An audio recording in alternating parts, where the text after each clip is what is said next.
മാണ്. പുസ്തകം ഏറ്റുവാങ്ങേണ്ട ശ്രീകണ്ഠൻ നായർ വന്നുകൊണ്ടിരിക്കുകയാണ്. ഏതാനും നിമിഷത്തിനുള്ളിൽ അദ്ദേഹം എത്തിച്ചേരും. വസ്തം മാഷ് പുസ്തക പ്രകാശനത്തിന് അതിൻ്റെ മുമ്പേ അദ്ദേഹം സംസാരിക്കും. വസ്തം മാഷ് സ്നേഹപൂർവ്വം ക്ഷണിക്കുന്നു.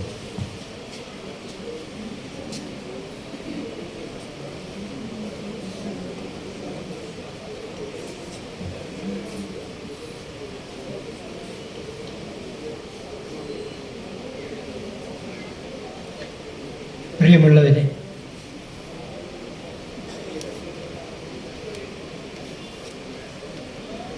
ഇന്ത്യൻ സന്യാസ പാരമ്പര്യത്തിലെ മഹാത്ഭുതം എന്നാണ് വിവേകാനന്ദനെ വിശേഷിപ്പിക്കാൻ പറ്റുക. അദ്ദേഹം ഏതാണ്ട് ഒരാഴ്ചക്കാലം കേരളത്തിൽ ജീവിച്ചിട്ടുണ്ട് എന്നുള്ളതാണ് വസ്തുത. സ്വാമി വിവേകാനന്ദൻ മദിരാശിയിൽ നിന്ന് 1898 ആണ് കേരളത്തിലേക്ക് വരുന്നത്. മദിരാശിയിൽ നിന്ന് അദ്ദേഹം കേരളത്തിലേക്ക് നേരിട്ട് വരികയല്ല ചെയ്ത് മൈസൂറിലേക്ക് പോവുകയായിരുന്നു.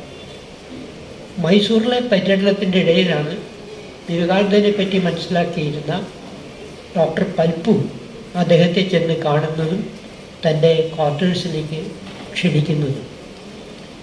ഒരു രാത്രി മുഴുവൻ വിവേകാനന്ദൻ പൽപ്പുവിൻ്റെ അതിഥിയായിട്ട് പൽപ്പു ജോലി ചെയ്തിരുന്ന ഭ്രാന്താസ്പത്രിയിലെ ക്വാർട്ടേഴ്സിൽ താമസിക്കേണ്ടായി.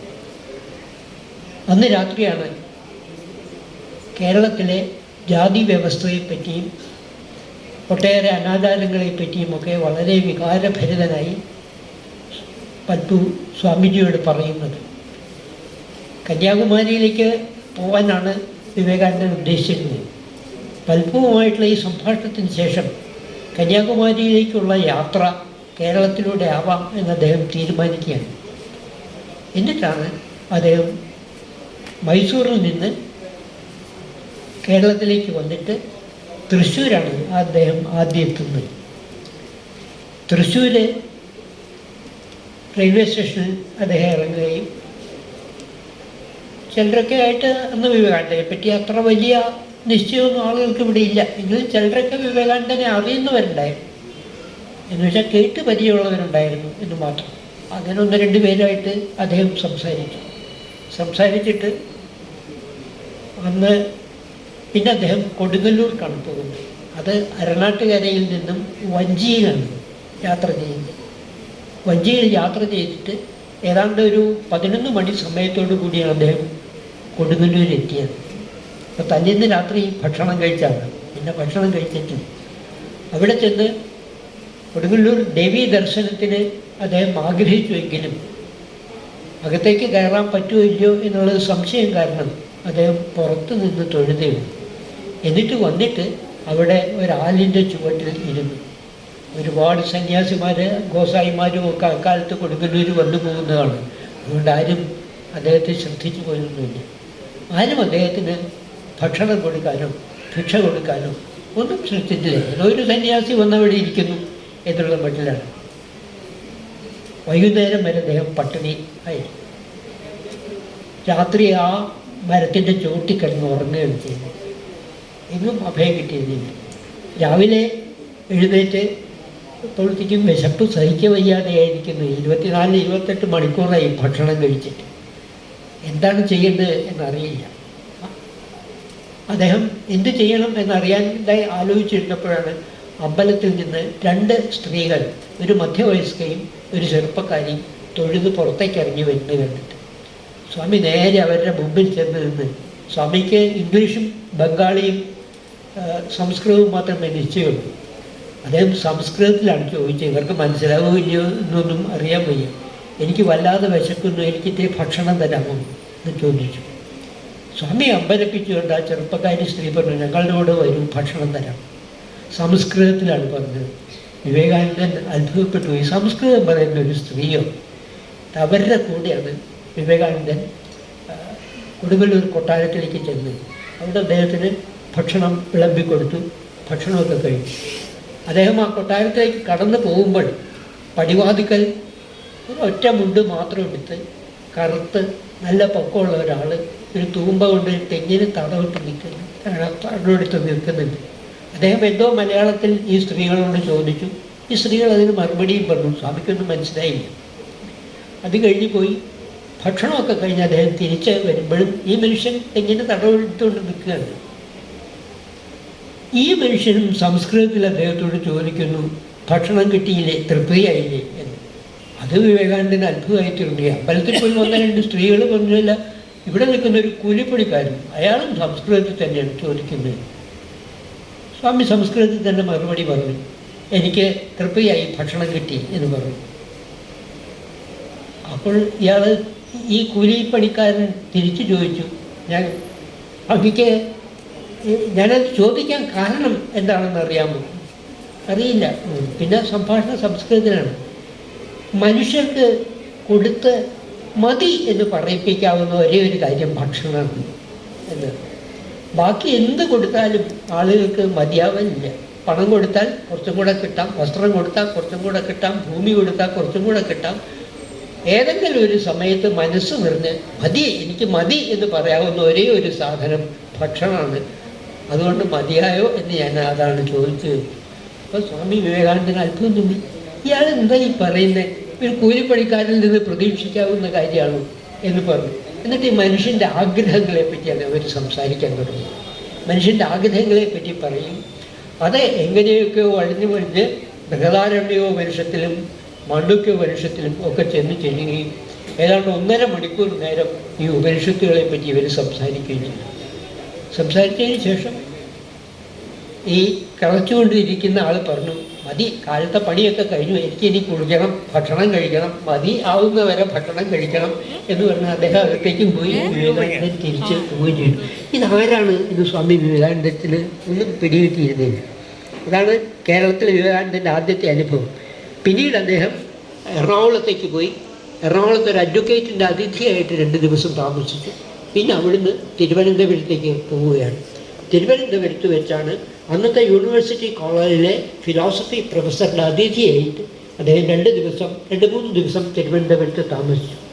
ആ താമസിക്കുന്നതിൻ്റെ ഇടയ്ക്കാണ് യൂണിവേഴ്സിറ്റി കോളേജിലെ ഫിലോസഫി പ്രൊഫസറുടെ മറ്റൊരു അതിഥിയായിട്ട് ചട്ടമ്പിസ്വാമികൾ അവിടെ ഉണ്ടായിരുന്നത്.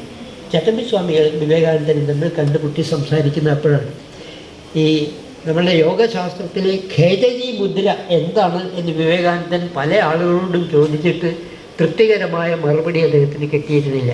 അപ്പോഴാണ് ചട്ടമ്പിസ്വാമിയോട് ചോദിച്ചു നോക്കാം എന്ന് പറഞ്ഞ് അദ്ദേഹത്തോട് ചോദിച്ചപ്പോൾ വളരെ അനായാസമായിട്ട് ഇന്നതാണ് അതിൻ്റെ കാര്യങ്ങളെന്നൊക്കെ വിശദീകരിച്ച് ചട്ടമ്പിസ്വാമി പറഞ്ഞു കൊടുക്കുകയും ചെയ്തു. അത്ഭുതം തോന്നി വിവേകാനന്ദൻ, ഇങ്ങനത്തെ ആളുകൾ ഈ നാട്ടിൽ സാധാരണക്കാരെ പോലും ജീവിക്കുന്നല്ലോ എന്നുള്ളത്. പിന്നീട് കൊടുങ്ങല്ലൂർ വെച്ചുണ്ടായതിൻ്റെ അനുഭവം അദ്ദേഹം ഈ ഫിലോസഫി പ്രൊഫസറുമായിട്ട് പങ്കുവയ്ക്കുകയുണ്ടായി. അത് കർണാകർണികയായി ചെന്നിട്ട് കേരളവർമ്മ വലികോയി തമ്പുരാൻ്റെ അടുത്തും എത്തി. അപ്പോൾ കേരളവർമ്മ വലികോയി തമ്പുരാൻ ചോദിച്ചു അത്രേ, നല്ലോണം കറുത്ത് സാമാന്യത്തിലധികം പൊക്കം ഉണ്ടായിട്ട് ചടച്ചൊരു മനുഷ്യനാണോ സംസാരിച്ചത്? അതെ, അങ്ങനെ ഒരാൾ തന്നെയാണ് സംസാരിച്ചത് എന്നാണ് വിശദീകരിച്ചത്. എന്നാൽ അത് കൊടുങ്ങല്ലൂർ ചെറിയ കൊച്ചുണ്ണി തമ്പുരാനാണ് എന്നാണ് പറഞ്ഞത്. കൊച്ചുണ്ണി തമ്പുരാനുമായിട്ടാണ് ഇവർ സംസാരിച്ചത്. ഇവിടുന്നാണ് അദ്ദേഹം പിന്നീട് കന്യാകുമാരിയിലേക്ക് പോകുന്നത്. കന്യാകുമാരിയിൽ ചെന്ന് ആ കടലിൽ നീന്തി 3 മഹാസമുദ്രങ്ങളുടെയും സംഗമസ്ഥാനത്തുള്ള വിവേകാനന്ദ പാറയിൽ ഒരു വൈകുന്നേരം മുഴുവൻ അദ്ദേഹം ധ്യാനനിരതനായി ഇരിക്കുകയാണ്. വിവേകാനന്ദൻ അദ്ദേഹത്തിൻ്റെ ഒരു പ്രഭാഷണത്തിൽ പറയുന്നുണ്ട്, ഇന്ത്യയുടെ ഭാഗമായിട്ട് പക്ഷേ ഇന്ത്യയിൽ നിന്ന് അല്പം ദൂരെ മാറി ഈ വിവേകാനന്ദ പാറയിലിരുന്ന് ഞാൻ വടക്കോട്ട് ഹിമാലയ പർവ്വതത്തിലേക്ക് നോക്കിയപ്പോഴാണ് ഇന്ത്യയുടെ വൈവിധ്യപൂർണമായ പ്രകൃതിയും മനുഷ്യജീവിതവും ഒക്കെ എൻ്റെ മനസ്സിൽ ഉദിക്കുന്നത് എന്ന്. പിന്നെ അദ്ദേഹം കേരളത്തിലേക്ക് വന്നില്ല. അവിടുന്ന് ധനുഷ്കോടിയിലേക്ക് പോയിട്ട് തമിഴ്നാട്ടിൽ കൂടെയാണ് തിരിച്ച് കൽക്കട്ടയിലേക്ക് പോകുന്നത്. അതാണ് 1902 സ്വാമി വിവേകാനന്ദൻ അന്തരിച്ചു, സമാധിയായി. 1898 മരിക്കുന്നതിന് 4 വർഷം മുമ്പാണ് അദ്ദേഹം കേരളത്തിൽ വന്നതും കേരളത്തിൽ കഷ്ടിച്ച 6-7 ദിവസം കഴിച്ചു കൂട്ടുകയാണ്. പക്ഷേ ഈ വിവേകാനന്ദൻ്റെ ഈ ഹ്രസ്വ സന്ദർശനം കേരളത്തിൻ്റെ സാംസ്കാരിക നവോത്ഥാനത്തിൽ വലിയ സ്വാധീനം ചെലുത്തിയിട്ടുണ്ട് പരോക്ഷമായിട്ട് എന്നെനിക്ക് തോന്നുന്നു. നമ്മളുടെ ഈ സാംസ്കാരിക നവോത്ഥാനത്തെപ്പറ്റി പറയുമ്പോൾ അസാധാരണമായൊരു കാര്യമുണ്ട്. കേരളത്തിലെ ഈ സാംസ്കാരിക നവോത്ഥാനത്തിന് നേതൃത്വം കൊടുത്തത് മുഴുവൻ സന്യാസിമാരാണ്. ജീവിതത്തോട് യാതൊരു താല്പര്യവുമില്ലാത്ത സർവസംഘ പരിത്യാഗികളായ സന്യാസിമാരുടെ ഒരു പരമ്പരയാണ് കേരള നവോത്ഥാനത്തിൻ്റെ മുന്നണി പോരാളികളായി മാറിത്തരുന്നത്. ഏതാണ്ട് 1850 കാലത്ത് തന്നെ വൈകുണ്ഠസ്വാമി കേരളത്തിലെ നവോത്ഥാനത്തിൻ്റെ തുടക്കം കുറിക്കുന്നത്, നാരായണ ഗുരുസ്വാമി ജനിക്കുന്നതിന് 4 വർഷം മുമ്പ് സമാധിയായ വൈകുണ്ഠസ്വാമിയാണ് കേരളത്തിൽ സാംസ്കാരിക നവോത്ഥാനത്തിൻ്റെ തുടക്കം കുറിച്ച ആദ്യത്തെ യോഗി വര്യൻ. അദ്ദേഹം ജാതിക്കും മതത്തിനും എതിരായിട്ടുള്ള തൻ്റെ സിദ്ധാന്തങ്ങൾ അവതരിപ്പിച്ചതുകൊണ്ട് രാജശിക്ഷ അനുഭവിക്കേണ്ടി വന്ന ആളാണ്.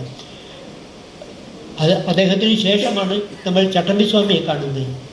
ചട്ടമ്പിസ്വാമിക്ക് ശേഷമാണ് നാരായണ ഗുരുസ്വാമിയെ നമ്മൾ കണ്ടെത്തുന്നത്. വാഗ്ഭടാന ഗുരുദേവൻ സാമൂഹ്യ നവോത്ഥാനത്തിൽ വലിയ പങ്ക് വഹിച്ച ആളാണ്. ബ്രഹ്മാനന്ദ ശിവയോഗി വലിയ പങ്ക് വഹിച്ച ആളാണ്. ആനന്ദതീർത്ഥൻ അദ്ദേഹവും സന്യാസിയായിരുന്നു. ആഗമാനന്ദൻ അദ്ദേഹം ഈ ഋഷി പരമ്പരയിൽപ്പെട്ട ഒരാളാണ്. എനിക്ക് അത്ഭുതം തോന്നിയിട്ടുള്ള കാര്യം ഇതാണ്. ഭൗതികമായ സമ്പത്തിനെ പറ്റി യാതൊരു ചിന്തയും ഉണ്ടായിരുന്നില്ലാത്ത ഈ ഋഷിവൈദ്യന്മാരാണ് എങ്ങനെ ഒരു നാടിൻ്റെ സാംസ്കാരിക നവോത്ഥാനത്തിന് നേതൃത്വം നൽകിയത് എന്നുള്ളത്. അത് വേണ്ടത്ര ശ്രദ്ധിക്കപ്പെട്ട് കേരളത്തിൻ്റെ സാംസ്കാരിക ചരിത്രത്തിൽ പഠിക്കപ്പെട്ടിട്ടുള്ള വസ്തു അല്ല എന്നെനിക്ക് തോന്നുന്നു. അത് നമ്മൾ അന്വേഷിക്കേണ്ട കാര്യം ഉണ്ട്. നമുക്ക് ഈ സന്യാസിമാരുടെ കൂട്ടത്തിൽ കഷ്ടിച്ചിപ്പോഴും അറിയാവുന്നത് നാരായണ ഗുരുവിനെ പറ്റി മാത്രമാണ്. ബ്രഹ്മാനന്ദ ശിവയോഗി എന്താണ് ചെയ്തത്, അല്ലെങ്കിൽ വാഗ്ഭടാനന്ദൻ എന്താണ് ചെയ്തത് എന്നുള്ളതിനെ പറ്റിയൊക്കെ വളരെ ഫ്ലിംസി ആയിട്ടുള്ള കുറേ വിവരങ്ങൾ മാത്രമേ സാധാരണ മലയാളിക്ക് കിട്ടിയിട്ടുള്ളൂ. എൻ്റെ ജീവിതവുമായി ഇതിൽ ബന്ധപ്പെട്ടത്, ഇതിൽ അവസാനത്തെ പറഞ്ഞ ആളാണ് ആഗമാനന്ദ സ്വാമികളെ പറ്റിയാണ്. എൻ്റെ ജീവിതമായിട്ട് ഏറ്റവും അടുത്ത് ബന്ധപ്പെട്ടത് രാമകൃഷ്ണ മിഷനിലെ സന്യാസി വൈദ്യനായിരുന്ന കേരളത്തിൻ്റെ വിവേകാനന്ദൻ എന്ന് പലപ്പോഴും വിശേഷിപ്പിക്കപ്പെട്ടിട്ടുള്ള ആഗമാനന്ദ സ്വാമികളെയാണ്. ഞാൻ എൻ്റെ ബിരുദമെടുത്തതിന് ശേഷം ജോലി അന്വേഷിച്ച് നടക്കുമ്പോഴാണ് കാലടി ശ്രീശങ്കര കോളേജിൽ ഒരു ഒഴിവുണ്ട് എന്ന് കണ്ടത്. ഞാൻ അദ്ദേഹത്തിൻ്റെ കോളേജിൻ്റെ പ്രസിഡൻറ്റ്, അതിൻ്റെ മാനേജിങ് കമ്മിറ്റി പ്രസിഡൻറ്റ് ആഗമാനന്ദ സ്വാമികളാണ് എന്ന് പറഞ്ഞു. ഞാനൊരു അപേക്ഷയും ഒക്കെ ആയിട്ട് കാലടിയിലെ രാമകൃഷ്ണ ആശ്രമത്തിൽ ചെന്ന് സ്വാമിയെ കാണുക. ഈ അപേക്ഷാ ഫോറം സ്വാമിയോട് എടുത്തു കൊടുത്തു. ഞാൻ ആദ്യം കയറി ചെന്നപ്പോൾ തന്നെ സ്വാമി എന്നോട് ചോദിച്ചു, എന്താണ്? ഇപ്പം ഞാൻ കോളേജിലെ എന്നെ പറഞ്ഞോളൂ, ആദ്യം മുഴുവൻ പറഞ്ഞില്ലേ. കോളേജിൽ അഡ്മിഷൻ ഇവിടെ ഒന്നുമല്ല, കോളേജ് ദൂരെയാണ്, അങ്ങോട്ട് പൊക്കോളാം. അപ്പം ഞാൻ പറഞ്ഞു, അഡ്മിഷൻ വന്നതല്ല, അവിടെ ഇങ്ങനെ ഒരു ഒഴിവുണ്ട് എന്ന് കേട്ടുകൊണ്ട് വന്നതാണ്. ആഹാ. സ്വാമി രണ്ടാമത് എന്നോട് ചോദിച്ചു, അതെനിക്ക് 21 വയസ്സ് പ്രായമാണ്. സ്വാമി എന്നോട് ചോദിച്ചു, താൻ MA പാസ്സായിട്ടുണ്ടോ? സർട്ടിഫിക്കറ്റ് എടുത്തു കൊടുത്തു. ആ, പാസ്സായിട്ടുണ്ടല്ലേ. രണ്ടാമത്തെ ചോദ്യമാണ് എനിക്ക് ഭാഗ്യം കൊണ്ടുവന്ന് എന്നെനിക്ക് തോന്നുന്നു.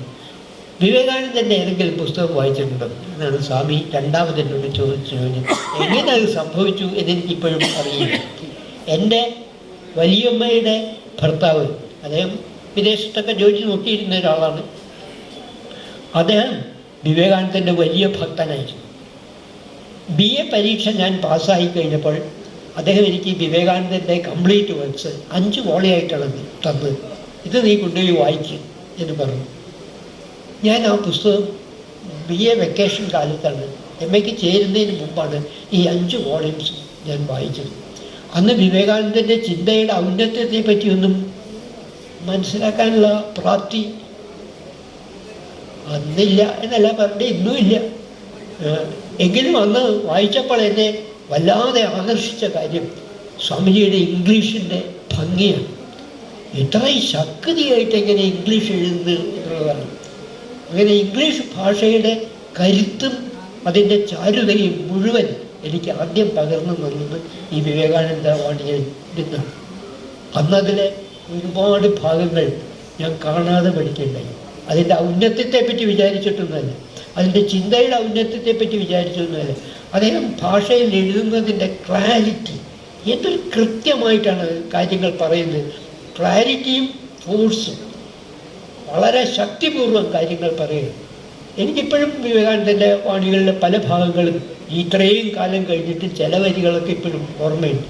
പണ്ടിതൊന്നുമല്ല, ഒരുപാട് പാരഗ്രാഫ് മൈ മാസ്റ്റർ എന്നുള്ള അല്ലെങ്കിൽ കർമ്മയോഗം, ജ്ഞാനയോഗം, ഭക്തിയോഗം, അതുപോലെ തന്നെ മൈ മാസ്റ്റർ എന്നുള്ള പ്രസിദ്ധമായിട്ടുള്ള ഉപന്യാസം, മറ്റേ ചിക്കാഗോയിൽ അദ്ദേഹം നടത്തിയ മതപ്രസംഗം, ഇതിനെപ്പറ്റിയൊക്കെ ഉള്ള വരികൾ അന്ന് ചെറുപ്പകാലത്ത് വായിച്ചതാണ്. Vedanta recognises no sin, it recognises only error. അന്ന് പറഞ്ഞൊരു വാചകമാണ്, വേദാന്തം പാപത്തെപ്പറ്റി പറയുന്നേയില്ല, അത് തെറ്റിനെ പറ്റി മാത്രമേ പറയുന്നുള്ളൂ. ഏറ്റവും വലിയ തെറ്റ് നിങ്ങൾ ദുർബലനാണ് എന്ന് പറയുന്നതാണ് എന്നാണ്. അതിനെ തുടർന്നാണ് ഉരുക്കിൻ്റെ ഞരമ്പുകളും ഇരുമ്പിൻ്റെ ശിലാകൂടവും ആണ് മനുഷ്യർക്ക് ആവശ്യം എന്ന് അദ്ദേഹം പറഞ്ഞത്. തുടർന്നാണ് ആരാധന പോലെ തന്നെ ഫുട്ബോൾ കളിയിൽ കൂടി നിങ്ങൾക്ക് ഈശ്വരനെ പ്രാപിക്കാൻ സാധിക്കും എന്ന് അദ്ദേഹം പറഞ്ഞത്. അങ്ങനെ ഓരോ ഘട്ടങ്ങളിലും വളരെ ശക്തിയായി എങ്ങനെ നമ്മളുടെ ഇതിഹാസങ്ങളിൽ നിന്നും പുരാണങ്ങളിൽ നിന്നൊക്കെ അനായാസമായി ഉദാഹരണങ്ങൾ ഉദ്ധരിച്ച് വേദാന്ത തത്വങ്ങളെ സാധാരണക്കാരന് മനസ്സിലാവുന്ന ഭാഷയിൽ അദ്ദേഹം പറഞ്ഞു വയ്ക്കുന്നു എന്നുള്ളത്. പിന്നീട് അതേപോലത്തെ ഒരു പ്രഭാഷണം കൃത്യമായി ഞാൻ കേട്ടിട്ടുള്ളത് രംഗനാഥാനന്ദ സ്വാമിയുടെ പ്രഭാഷണങ്ങളിൽ നിന്നാണ്. Eternal values for a changing world എന്ന പേരിൽ 4 വോളിയങ്ങളും മെസ്സേജ് ഓഫ് ദ ഉപനിഷത്ത് എന്ന പേരായിട്ടുള്ള ഒരു വോളിയം, ഈ 5 പുസ്തകം കൂടി ഏതാണ്ട് 5000 പേജ് വരും. ഇതിൽ നമ്മളുടെ ഉപനിഷത്ത് ചിന്തകളെ പറ്റി അദ്ദേഹം അതിഗംഭീരമായി പറഞ്ഞു. ശരിക്കും വിവേകാനന്ദൻ്റെ പിന്മുറക്കാരൻ ആയിത്തീർന്നാണ്. ആ പിന്മുറക്കാരൻ്റെ ഒപ്പം ഭാഷ മാറി പറഞ്ഞ ആളാണ് ആഗമാനന്ദ സ്വാമികൾ. അദ്ദേഹത്തിൻ്റെ വീരവാണിയിലെ 4 ഭാഗങ്ങളിലും ഇതേ വേദാന്ത ചിന്തകളാണ് വളരെ സിമ്പിളായിട്ട് സാധാരണക്കാർക്ക് മനസ്സിലാകുന്ന മറ്റ് പറയുന്നു. ഞാൻ കണ്ട കർമ്മയോഗി ആഗമാനന്ദ സ്വാമികളാണ്. അദ്ദേഹം എൻ്റെ ജീവിതത്തിൽ മറ്റൊരു ഭിത്തനും കൂടി വരികയുണ്ടായി. 1958 ഞാൻ ശ്രീശങ്കര കോളേജിൽ ജോയിൻ ചെയ്തത് ഏതാനും മാസങ്ങൾ കഴിഞ്ഞപ്പോഴേക്കുമാണ് വിമോചന സമരം ആരംഭിക്കുന്നത്. അങ്കമാലിയാണ് വിമോചന സമരത്തിൻ്റെ ഒരു കേന്ദ്രം ആയിരുന്നത്. ആ വിമോചന സമരത്തിൻ്റെ ഒരുപാട് ധിക്കാരങ്ങൾക്ക് ഞാൻ സാക്ഷിയായിട്ടുണ്ട്, അനുഭവസ്ഥനും ആയിട്ടുണ്ട്. അതിന് തൊട്ട് മുമ്പ് കമ്മ്യൂണിസ്റ്റ് മന്ത്രിസഭ അധികാരത്തിലേക്ക് വരുമ്പോൾ ഞാൻ എടപ്പള്ളിയിലാണ് താമസിച്ചിരുന്നത്, കണയന്നൂർ നിയോജകമണ്ഡലത്തിൽ. കണയന്നൂർ നിയോജകമണ്ഡലത്തിലെ അന്നത്തെ MLA TK രാമകൃഷ്ണൻ ആണ്. TK രാമകൃഷ്ണൻ തെരഞ്ഞെടുപ്പിന് മത്സരിച്ചപ്പോൾ ആ ഇലക്ഷൻ കമ്മിറ്റിയുടെ, ഇലക്ഷൻ്റെ നിയന്ത്രിക്കുന്ന ആ പ്രചരണ കമ്മിറ്റിയുടെ അധ്യക്ഷൻ എൻ്റെ അച്ഛനായിരുന്നു. ഈ ശ്രീശങ്കര കോളേജിലെ മാനേജിങ് കമ്മിറ്റിയിൽപ്പെട്ട ഒരാൾ, എടപ്പള്ളിക്കാരൻ തന്നെയാണ്. അയാൾ അച്ഛനോട് പറഞ്ഞു ആ പ്രസിഡൻഷിപ്പ് രാജിവെക്കണം. അച്ഛൻ പറഞ്ഞു ഞാൻ രാജിവെക്കില്ല. എന്തിനാ രാജിവെക്കുന്നത്? ഞാൻ രാജിവെക്കുന്നില്ല എന്ന് പറഞ്ഞു. എന്നാൽ നിങ്ങൾ ഇതിന് അനുഭവിക്കേണ്ടി വരും എന്ന് അദ്ദേഹം ഭീഷണി മുഴക്കി. അദ്ദേഹം ശങ്കര കോളേജിൻ്റെ ഡയറക്ടർ ബോർഡിലെ ഒരംഗമായിരുന്നു. അദ്ദേഹം ആഗമാനന്ദ സ്വാമിക്ക് കത്തെഴുതി കൊടുത്തു, ഞാൻ പ്രൊബേഷൻ പീരീഡിലാണ്, എന്നെ പിരിച്ചുവിടണം എന്ന് പറഞ്ഞ് കത്തെഴുതി കൊടുത്തു. പക്ഷേ ഇത് അദ്ദേഹത്തിന് പറ്റിയ, അദ്ദേഹം തിരുവിതാംകൂർ ഗവൺമെൻറ്റിലെ വലിയൊരു ഉദ്യോഗസ്ഥനായി റിട്ടയർ ചെയ്ത ആളാണ്. എൻ്റെ പൊട്ട ഭാഗ്യം കൊണ്ടാണെന്ന് തോന്നുന്നു അദ്ദേഹം ഒരു കത്ത് നേരിട്ട് ആഗമാനന്ദ സ്വാമിക്കാണ് കൊടുത്ത്. സ്വാമി അത് അജണ്ടയിൽ തന്നെ ഉൾപ്പെടുത്തിയില്ല. ഇതിനെപ്പറ്റി പിന്നീടത്തെ ഡയറക്ടർ ബോർഡ് കൂടിയ മീറ്റിങ്ങിൽ അജണ്ടയിൽ ഉൾപ്പെടുത്തിയാലേ ചർച്ച ചെയ്യാൻ പറ്റുള്ളൂ. അജണ്ടയിൽ ഉൾപ്പെടുത്തി തന്നെ ഉണ്ടായില്ല. അജണ്ടയിൽ ഉൾപ്പെടുത്തും എന്ന് വിചാരിച്ചാണ് ഇദ്ദേഹം ഇവിടെ വന്നത്. സ്വാമി പറഞ്ഞു അങ്ങനെ പിരിച്ചു വിടേണ്ട കാര്യമൊന്നും ഇല്ല. ഞാൻ കമ്മ്യൂണിസ്റ്റ് പാർട്ടിക്ക് അനുകൂലമുള്ള ആളൊന്നുമല്ല. അതുകൊണ്ട് അതിന് വിശ്വാസമുള്ള കുറേ ആളുകളുണ്ട്, വിശ്വാസമില്ലാത്ത കുറേ ആളുകളുണ്ട്. ഇതൊക്കെ ഇയാളുടെ കോളേജ് അപ്പോയിൻമെൻ്റായിട്ട് ഇതിനെന്താ ബന്ധം? അത് ചർച്ച ചെയ്യുന്നില്ല എന്ന് പറഞ്ഞ് മാറ്റി. ഈ വിവരം ഞാൻ അറിയുന്നത് ആഗമാനന്ദ സ്വാമി സമാധി അടഞ്ഞതിന് ശേഷം 4-5 കൊല്ലം കഴിഞ്ഞിട്ടാണ്. അങ്ങനെ ഞാൻ അറിയാതെ തന്നെ എനിക്ക് ജോലി തരികയും എൻ്റെ ജോലി സംരക്ഷിക്കുകയും ചെയ്യുന്നത് കേരളത്തിലെ വിവേകാനന്ദനായ ഈ ആഗമാനന്ദ സ്വാമിയാണ്. തുടർന്നാണ് എനിക്ക് ഈ ആശ്രമവുമായിട്ട് അടുത്ത ബന്ധം പുലർത്താൻ സാധിക്കുന്നത്. കാലടിയിൽ നടക്കുന്ന വിവേകാനന്ദ ജയന്തിക്ക് നടക്കുന്ന എല്ലാ പ്രഭാഷണങ്ങളും ഒരു 30 കൊല്ലക്കാലത്തോളം ഞാൻ കേൾക്കാൻ പോയിരുന്നു. ആഗമാനന്ദനുള്ളപ്പോഴും അദ്ദേഹത്തിൻ്റെ കാലശേഷവും വളരെ രസകരമായ ഒരുപാട് അനുഭവങ്ങൾ അക്കാലത്ത് പറയാനുണ്ട് ഈ ആഗമാനന്ദ സ്വാമിയെ പറ്റി. 1956 55-ലാണ് ശങ്കര കോളേജ് തുടങ്ങുന്നത്. 56-ലാണ് കർഷക സമ്മേളനം, അഖിലേന്ത്യാ കർഷക സമ്മേളനം കാലടിയിൽ ആരംഭിക്കുന്നത്. അപ്പോൾ അതിന് പന്തലിടുക, ആളുകൾക്ക് അക്കോമഡേഷൻ കൊടുക്കുക, ഇതൊക്കെ വലിയ ബുദ്ധിമുട്ടുള്ള കാര്യമാണ്. അപ്പോഴാണ് പി ഗോവിന്ദപിള്ള പറഞ്ഞത്, കാലടി കോളേജിൽ ചിലപ്പോൾ നമുക്ക് മീറ്റിംഗ് കൂടാൻ സ്വാമി അനുവാദം തരും, ഞാൻ പോയി ചോദിച്ചു നോക്കാം. അവരുടെ ആളുകൾക്ക് വലിയ തൃപ്തിയൊന്നും ഉണ്ടായിരുന്നില്ല. കാരണം കമ്മ്യൂണിസ്റ്റുകാരുടെ ഒരു സമ്മേളനത്തിന് സ്വാമിയെ, ആശ്രമത്തിൻ്റെ അധിപതിയായ സ്വാമി കോളേജ് വിട്ടുകൊടുക്കുക എന്നുള്ളത് അത്ര എളുപ്പമുള്ള കാര്യമൊന്നുമല്ല. പക്ഷെ അത് കിട്ടുകയാണെങ്കിൽ ഒരു 2-3 വലിയ ഹാളുകൾ, 10-12 ക്ലാസ് റൂംസ്, വെള്ളം ഇഷ്ടം പോലെ, പൊതു മൈതാനം, ഇതൊക്കെ ഉണ്ട്. അപ്പോൾ ഇവർക്ക് ഈ അക്കോമഡേഷനൊന്നും പ്രശ്നമില്ല. ഗോവിന്ദപിള്ള ചെന്ന് സ്വാമിയോട് ചോദിച്ചു, ഇങ്ങനെ ഞങ്ങൾ ഇത് നടത്തുന്ന ആഗ്രഹിക്കുന്നു, കോളേജ് ക്യാമ്പസ് വിട്ടു കിട്ടിയാൽ കൊള്ളാം. ഉടനെ സ്വാമി ചോദിച്ചു, പരീക്ഷയല്ലേ? ഇല്ല, പരീക്ഷയൊക്കെ കഴിഞ്ഞു. അപ്പോൾ വെറുതെ കൂട്ടിയിട്ടിരിക്കുകയാണല്ലേ, എന്നാൽ പിന്നെ നിങ്ങൾ നടത്തിക്കോളൂ, അതിന് കുഴപ്പമൊന്നുമില്ല, അത് വൃത്തിയായി കിട്ടുമല്ലോ, ആയിക്കോളും, മീറ്റിംഗ് നടത്തിക്കോളൂ, ഒരു അപേക്ഷ എഴുതുന്നാൽ മതി, ഞാൻ അനുവദിക്കാൻ പറ്റും. ഗോവിന്ദപിള്ളയ്ക്ക് സന്തോഷം. എന്നിട്ട് ഗോവിന്ദപിള്ളയോട് ചോദിച്ചു, ആരൊക്കെ ഉണ്ടാവും മീറ്റിങ്ങിന്? ഗോവിന്ദപിള്ള പറഞ്ഞു, EMS ഉണ്ടാവും, AKG ഉണ്ടാവും, ജ്യോതിബാസു വരും, മറ്റേ സുർജിത് സിംഗ് വരും എന്നൊക്കെ പറഞ്ഞു. എനിക്ക് AKGയും EMSനെ അറിയാം, ഗുരുവായൂർ സത്യാഗ്രഹത്തിന് ഞങ്ങൾ ഒരുമിച്ചുണ്ടായിരുന്നു, ബാക്കിയുള്ളവരെയൊക്കെ ഗോവിന്ദപിള്ള കൂട്ടിക്കൊണ്ട് വരണം, ആശ്രമമൊക്കെ കാണിച്ചു കൊടുക്കണം. ഗോവിന്ദപിള്ളയൊക്കെ സംഭവിച്ചു, സന്തോഷമായി. എന്നിട്ട് അപേക്ഷയൊക്കെ എഴുതി കൊടുത്തു. ഗോവിന്ദപിള്ള പുറത്തേക്ക് ഇറങ്ങി. അപ്പോൾ ആശ്രമത്തിൻ്റെ ഗേറ്റ് കുറച്ച് ദൂരെയാണ്, ഇവിടുന്ന് നമ്മളുടെ ഗേറ്റ് പോകണം, അത്രയും ദൂരമുണ്ട്. നടന്ന് ആ റോഡിലേക്ക് ഇറങ്ങിയപ്പോൾ പിന്നീന്ന് സ്വാമി കൈകൊട്ടി വിളിച്ചു, ഗോവിന്ദപിള്ള ഇങ്ങോട്ട് വരും. ഇപ്പോൾ ഗോവിന്ദപിള്ള പറഞ്ഞിരുന്നു, ഞങ്ങളവിടെ ബാനർ വെട്ടും, കൊടി വയ്ക്കും, അതൊക്കെ ആയിക്കോളും എന്ന് പറഞ്ഞു. എന്നിട്ട് പിന്നെ കൈകൊട്ടി വിളിച്ചു കഴിഞ്ഞപ്പോൾ ഗോവിന്ദപിള്ളയ്ക്ക് തോന്നി വേണ്ട എന്ന് പറയാനായിരിക്കും, ഒരു സെക്കൻഡ് തോട്ടിൽ വേണ്ട എന്ന് പറയാനാണ്. ഗോവിന്ദപിള്ള അല്പം നിരാശയോടുകൂടിയാണ് ചെന്ന് മുറ്റത്ത് നിന്നപ്പോഴത്തേക്കും ഇറയത്ത് നിൽക്കുകയാണ് സ്വാമി. സ്വാമി ചോദിച്ചു, കൊടിയും ബാനറും ഒക്കെ കെട്ടുന്നല്ലേ പറഞ്ഞേ? അതെ, പോകുമ്പോൾ അതൊക്കെ അഴിച്ചുകൊണ്ട് പോകണം കേട്ടോ, ഇല്ലെങ്കിൽ തിരക്കാവും. ഈ മീറ്റിംഗ് കഴിയുമ്പോൾ ആളുകൾ അവരുടെ പാട്ടിനങ്ങൾ പോകും, പിന്നെ ഞാൻ ആളെ നിർത്തി അത് അഴിപ്പിക്കാൻ തോന്നും, അത് പറ്റില്ല, അത് ഗോവിന്ദപിള്ള ഉറപ്പ് തന്നെ. ഗോവിന്ദപിള്ള പിന്നീട് എന്നോട് പറഞ്ഞു, ഞാൻ എങ്ങനെ ചിരിക്കാണ്ട് വഴി വരെ എത്തിയത് എന്നെനിക്ക് ആലോചിക്കാൻ പറ്റില്ല. ഇതായിരുന്നു സ്വാമി.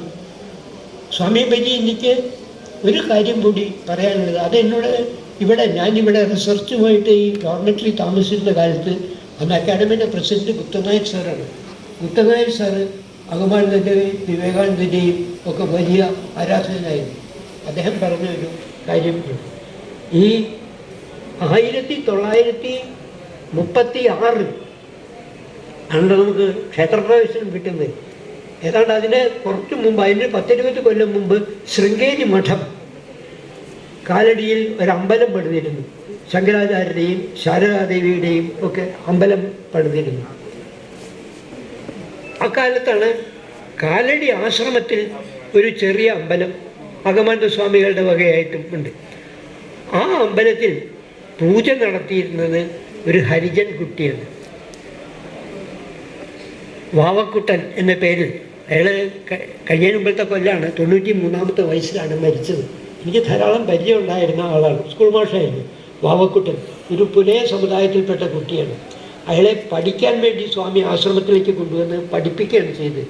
പഠിപ്പിച്ച് അയാൾ 8ാം ക്ലാസ്സോ 9ാം ക്ലാസ്സോ ആയപ്പോൾ ചോദിച്ചു, ഞാൻ നിന്നെ പൂജ പഠിപ്പിക്കാം, നീ ഇവിടെ ഈ അമ്പലത്തിൽ പൂജ ചെയ്യാമോ?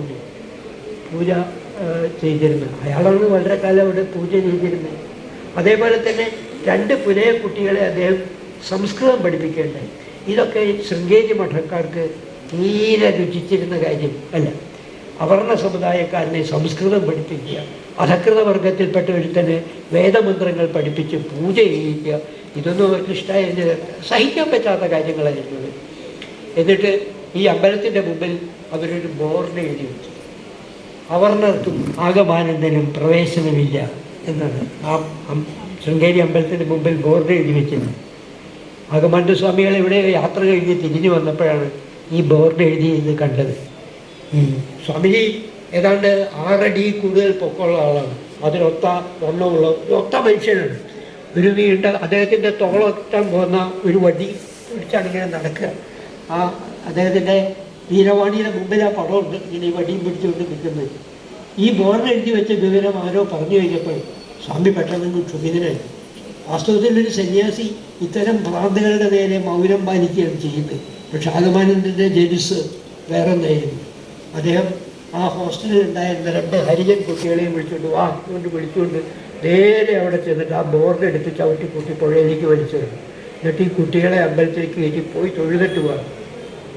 അവരമ്പലത്തിലേക്ക് സ്വാമി പറഞ്ഞല്ലേ തൊഴാൻ വേണ്ടി കയറി ചെന്നപ്പോൾ ഇവിടെ താമസിച്ചിരുന്ന മറ്റാളുകൾ, ബ്രാഹ്മണർ, പട്ടന്മാരുടെ ഒരു കോളനി പോലെയുണ്ട്, അവർ ഓടി ഇങ്ങോട്ട് പോകും. സ്വാമി ഈ കുട്ടികളെ പിന്നിൽ നിർത്തി തിരിഞ്ഞു നിന്നിട്ട് പറഞ്ഞു, എന്നെ തൊടാൻ വരുന്നവനെ ആദ്യത്തവനെ ഞാൻ അടിച്ച് ഞാൻ നിലത്തിടുന്നു. ഈ സംഹാരരുദ്രനെ പോലെ നിൽക്കുന്ന ഈ സ്വാമിയെ കണ്ടു കഴിഞ്ഞപ്പോൾ ഒന്നും ഉണ്ടായില്ല. ഈ കുട്ടികൾ തൊഴുതു വന്നു. എന്നിട്ട് സ്വാമി പറഞ്ഞു, ഞങ്ങൾക്ക് തോന്നുമ്പോഴൊക്കെ ഇവിടെ വരും, തൊഴും, തടഞ്ഞില്ലെങ്കിൽ ഒരു കുഴപ്പമില്ല, തടഞ്ഞാൽ എന്താ ഉണ്ടാവുക എന്ന് അപ്പം കാണാം എന്ന് പറഞ്ഞു. പിന്നീട് സ്വാമി എന്നോട് പറയണ്ടേ, വൈക്കം സത്യാഗ്രഹത്തിൽ 600 ദിവസം പാടുപെട്ടു, ഗുരുവായൂർ സത്യാഗ്രഹത്തിൽ 1 കൊല്ലം കൊണ്ട് പാടുപെട്ടു, നടക്കാത്ത കാര്യം ഞാനിവിടെ 5 മിനിറ്റ് കൊണ്ടാണ് നടത്തിയത്, ഒരു കുഴപ്പമില്ലാണ്ട് നടന്നു എന്നുള്ളതാണ്. ഈ സന്യാസത്തിൻ്റെ പൗരുഷം എന്ന് പറയുന്നത് അങ്ങനെയാണ് അദ്ദേഹത്തിൽ നിന്ന് എനിക്ക് കണ്ടെത്താൻ സാധിച്ചിട്ടുള്ളത്. കേരളത്തിൽ ആദ്യത്തെ രാമകൃഷ്ണ മിഷൻ ആശ്രമം തുടങ്ങുന്നത് ഹരിപ്പാട്ട് വെച്ചാണ്. നിർമ്മലാനന്ദ സ്വാമികൾ ആണ് രാമകൃഷ്ണ പരമഹംസൻ്റെ ശിഷ്യന്മാരുടെ കൂട്ടത്തിൽ ബ്രഹ്മാനന്ദൻ എന്നു പേരായൊരു ശിഷ്യൻ ഉണ്ടായിരുന്നു അദ്ദേഹത്തിന്. അദ്ദേഹത്തിൽ നിന്ന് സന്യാസം സ്വീകരിച്ച ആളാണ് നിർമ്മലാനന്ദ സ്വാമികൾ. നിർമ്മലാനന്ദ സ്വാമികളാണ് ഹരിപ്പാട്ട് ആദ്യത്തെ രാമകൃഷ്ണാശ്രമം തുടങ്ങിയത്. ഈ ഹരിപ്പാട്ട് 1914 രാമകൃഷ്ണാശ്രമം തുടങ്ങിയപ്പോഴാണ് മിശ്രഭോജനം നടക്കുന്നത്. നമ്മൾ കേരള ചരിത്രത്തിൽ പഠിക്കുന്നത് 1917 സഹോദരൻ അയ്യപ്പൻ മിശ്രഭോജനം ആരംഭിച്ചു എന്നാണ്. സഹോദരൻ അയ്യപ്പൻ മിശ്രഭോജനം ആരംഭിക്കുന്നതിന് 3-4 കൊല്ലം മുമ്പ് ഹരിപ്പാട്ട് രാമകൃഷ്ണാശ്രമത്തിൽ ഒരു സാധാരണ സംഭവം എന്നുള്ള നിലയിൽ മിശ്രഭോജനം നടന്നിരുന്നു. അയ്യപ്പൻ ചെയ്തത് അതൊരായുധമാക്കി മാറ്റുക മാത്രമാണ് ചെയ്യുന്നത്. ഇപ്പോഴും അതെ രാമകൃഷ്ണ മിഷൻ്റെ പ്രത്യേകത ഇതാണ്. ഉച്ചയ്ക്ക് അവിടെ ആരൊക്കെ ചെന്നു കഴിഞ്ഞാൽ ഉള്ള ഭക്ഷണം എല്ലാവരും കൂടെ കഴിക്കും, ജാതിയും മതവും ഒന്നും നോക്കാതെയാണ്. അങ്ങനെ നമ്മളുടെ നവോത്ഥാനത്തിൻ്റെ നിർണായകമായൊരു ഘട്ടമായ ഈ മിശ്രഭോജനം തുടങ്ങിയത് രാമകൃഷ്ണ ആശ്രമത്തിൻ്റെ പരമ്പരയിൽ നിന്നാണ് വരുന്നത്. മാത്രമല്ല സഹിഷ്ണുത എന്നുള്ളത് ഈ വിവേകാനന്ദ പാരമ്പര്യത്തിൻ്റെ ഒരു ഭാഗം തന്നെയാണ്. കാലടി ആശ്രമത്തിൽ വന്ന് താമസിച്ചിരുന്ന പലരും നമുക്കിപ്പോഴും അത്ഭുതം തോന്നും. ഇടമറുക്, പലപ്പോഴും യുക്തിവാദിയായിട്ടുള്ള ഇടമറുക്, നിരീശ്വരനായ ഇടമറുക് ആശ്രമത്തിൽ സ്ഥിരം വന്ന് താമസിക്കാറുള്ള ഒരാളാണ്. എല്ലാ ശങ്കര ജയന്തി കാലത്തും സ്വാമിജിയെ ക്ഷണിച്ചുകൊണ്ടുവരുന്ന ഒരാൾ കുറ്റിപ്പുഴ കൃഷ്ണപിള്ളയാണ്. വളരെ രസമായിരുന്നു അത് കേൾക്കാൻ. നാഗമാനന്ദ സ്വാമി ഇരിക്കും, കുറ്റിപ്പുഴ കൃഷ്ണപിള്ള സാർ ഇവിടെ നിൽക്കും. എന്നിട്ട് ഈ സന്യാസം എന്ന് പറയുന്നത് ശുദ്ധ കളവാണ്, മേലനങ്ങാതെ തിന്നാനുള്ള പണിയാണ് എന്നൊക്കെയാണ് കുറ്റിപ്പുഴ സാർ പറയുന്നത്. ജഗത്ത് മിഥ്യയാണ്, പരിപ്പും ചോറും മാത്രമേ സത്യമുള്ളൂ എന്നൊക്കെ കുറ്റിപ്പുഴ വളരെ പരിഹാസമായിട്ട് പറയും. നിർവികാരനായിട്ട് സ്വാമി ഞാൻ കേൾക്കുന്നുണ്ട്. ഒരിക്കൽ ഞാൻ സ്വാമിയോട് ചോദിച്ചു, എന്തിന് കുറ്റിപ്പുഴ സാറിനെ ഈ ചീത്ത കേൾക്കാൻ വേണ്ടി വിളിച്ചുകൊണ്ടുവരുന്നത്? അതിനെന്താ, അയാളുടെ അഭിപ്രായം പറയുന്നു, ഞാനെൻ്റെ അഭിപ്രായം പറയുന്നു, എനിക്കെന്താ കുഴപ്പം? അയാളുടെ അഭിപ്രായം പറഞ്ഞോട്ടെ, ഞാനെൻ്റെ അഭിപ്രായം പറയുന്നു, അതുകൊണ്ട് എന്താ കുഴപ്പം? കുറ്റിപ്പുഴ സാറിന് വലിയ ആദരവായിരുന്നു ആഗമന സ്വാമികളോട് കൂടി. ആ രീതിയിലാണ് അവർ പഠിച്ചത്. നമ്മുടെ വിജയൻ മാഷ്, എം.എൻ. വിജയൻ മാഷ് സ്ഥിരം ആശ്രമത്തിൽ താമസിച്ചിരുന്ന ഒരാളാണ്.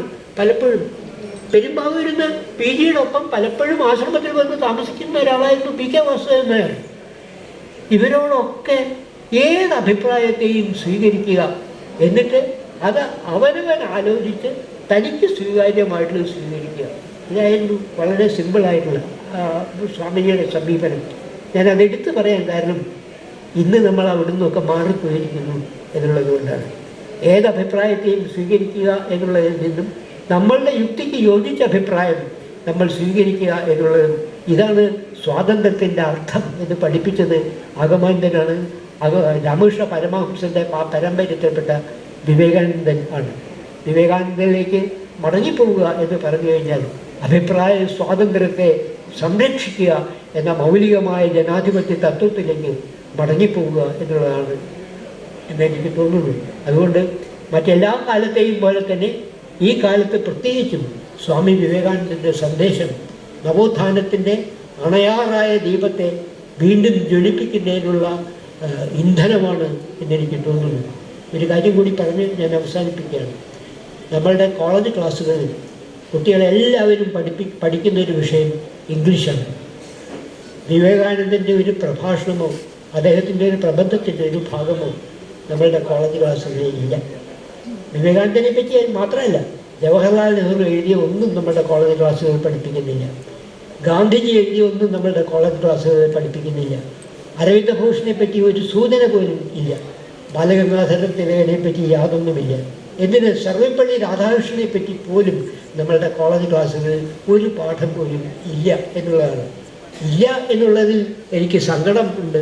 പക്ഷേ എനിക്ക് പ്രതിഷേധം ഇതില്ല എന്നുള്ള കാര്യത്തിൽ നമ്മളുടെ ഓരോ അധ്യാപക സംഘടനയ്ക്കും പ്രതിഷേധം ഇല്ല എന്നുള്ള കാര്യത്തിലാണ്.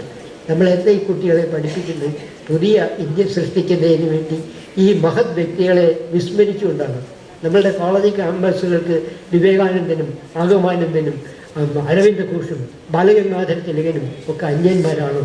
ഇത് നമ്മൾ ചോദിക്കേണ്ട ചോദ്യം ആണ് എന്നെനിക്ക് തോന്നുന്നു. നന്ദി, നമസ്കാരം.